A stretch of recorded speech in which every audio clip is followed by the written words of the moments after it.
Primeira revelação. Para o Espiritismo, nós temos 3 revelações. A primeira é o Decálogo, ou seja, os 10 mandamentos. A segunda, a vinda do Cristo. E a terceira, o Consolador prometido, o Espiritismo. Qual a necessidade das revelações? Para que o avanço da humanidade aconteça. Hoje vamos falar da primeira. Quem foi Moisés?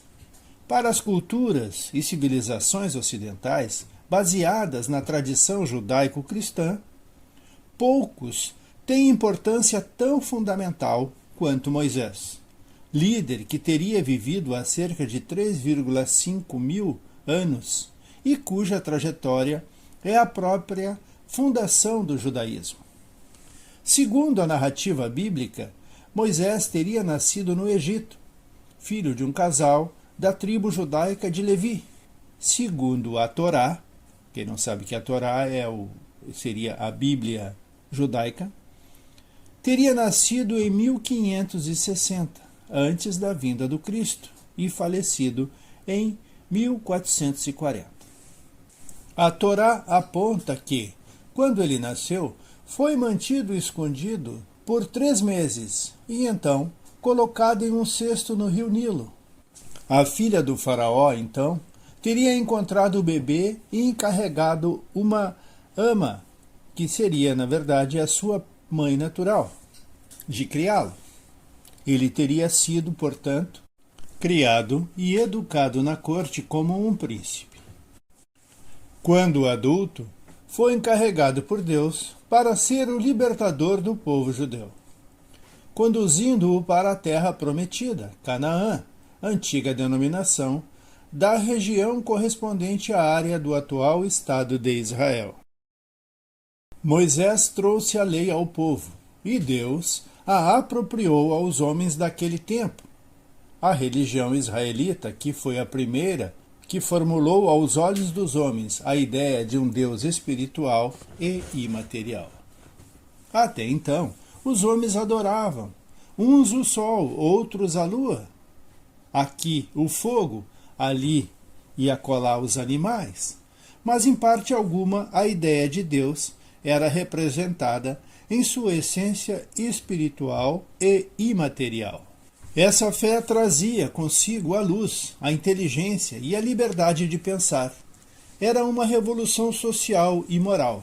Assim, os adeptos dessa fé, recrutados entre todas as classes do Egito, e não só os israelitas, como erroneamente tem sido dito, eram perseguidos, acossados, submetidos aos mais duros vexames e, por fim, expulsos do país, porque infestavam a população com ideias subversivas e antissociais.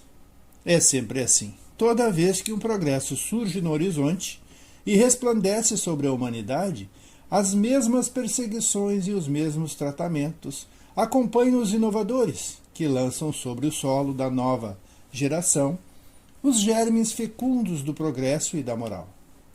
É que toda inovação progressiva, ao levar à destruição de certos abusos, tem necessariamente por inimigos todos quantos estão interessados na manutenção desses abusos. Mas Deus, que conduz com infinita sabedoria os acontecimentos de onde deve surgir o progresso, inspirou Moisés.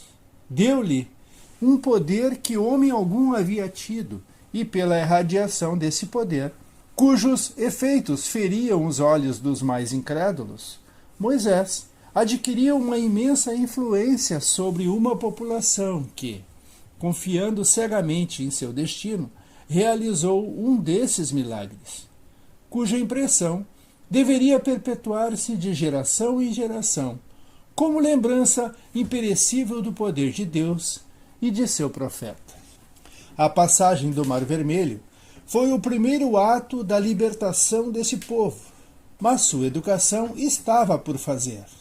Era preciso domá-lo pela força do raciocínio e por milagres muitas vezes repetidos.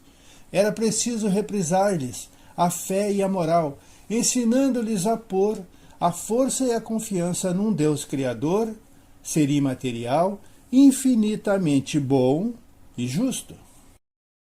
Os 40 anos de provações, passadas no deserto, em meio de sofrimentos e vicissitudes de toda a ordem, e os exemplos de insubordinação tão severamente reprimidos por uma justiça providencial, tudo contribuiu para desenvolver neles a fé, nesse ser todo-poderoso, cuja mão, ora benfeitora, ora severa, corrigia quem o desafiasse.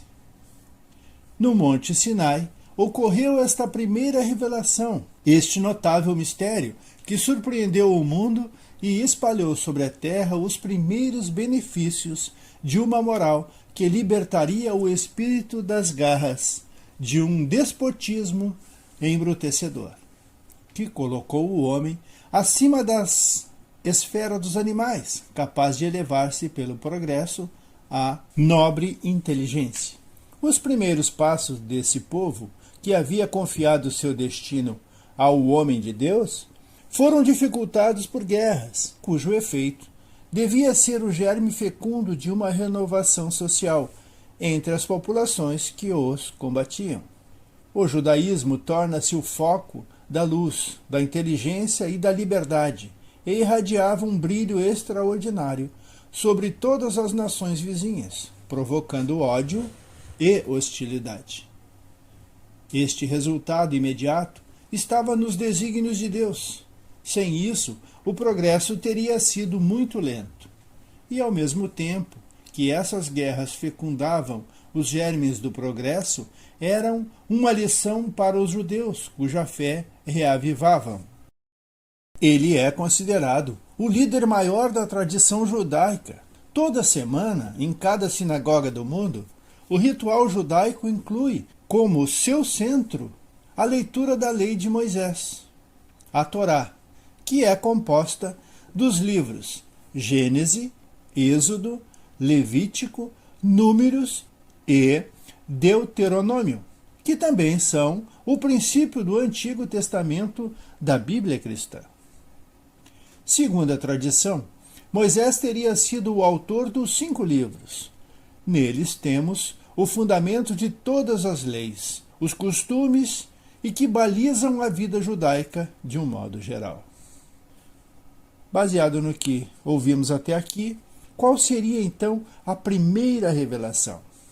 A concepção de um Deus único, espiritual, imaterial, justo e bom, mas ainda apropriado ao que os homens, entenda-se aqui, os espíritos da época e o que eles podiam entender e aprender. Para que pudesse ser conhecido e apreendido os 10 mandamentos, teve a necessidade de milagres para reforçar esses ensinamentos. Sim, Moisés era um médium, e um grande médium. E junto dele, uma pleiade de médiuns para ajudá-lo a produzir os fenômenos de efeito físico. Ficamos por aqui, agradecidos e pedindo que Jesus esteja conosco.